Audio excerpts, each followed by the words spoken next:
Hello, good day everyone. আজকে আমি আপনাদেরকে দেখাবো যে ইট্যাবস এ কিভাবে একটা ওয়াল এড করতে হয়। ওয়াল এড করতে গেলেই ১ম এ আমাদেরকে ড্র মেনুতে যেতে হবে। ড্র মেনুতে গিয়ে আমাদের ড্র ওয়াল স্ট্যাক নিতে হবে। আমি একটা শেপের ওয়াল নিবো এখানে।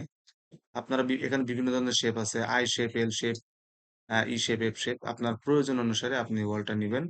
এখানে আমি এই শেপের একটা ওয়াল নিচ্ছি। শেপের ওয়ালটা আমি যেহেতু আ এই যে আমাদের প্ল্যানটা রয়েছে, আমি এই ওয়ালটিকে বসাবো হচ্ছে গ্রিড লাইন 2 এবং 3, সি এবং ডি এর মধ্যে এবং আ সি বরাবর হবে আ এক্স ডিরেকশন। আমি এক্স বরাবর নিবো এটা হচ্ছে টোটাল আমরা ওটা আছে 18 ফিট। 18 ফিট নিবো।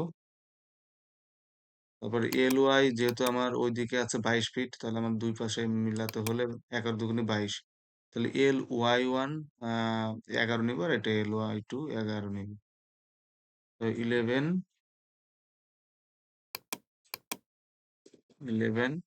আর থিকনেস 14 ইঞ্চি নিবো।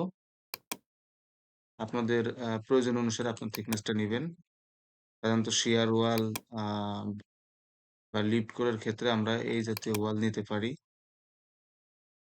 ওকে, ওকে ক্লিক করলাম। এখন আমি এটা এখানে দেখাচ্ছে তাহলে আমি 90 ডিগ্রি অ্যাঙ্গেলে নিবো।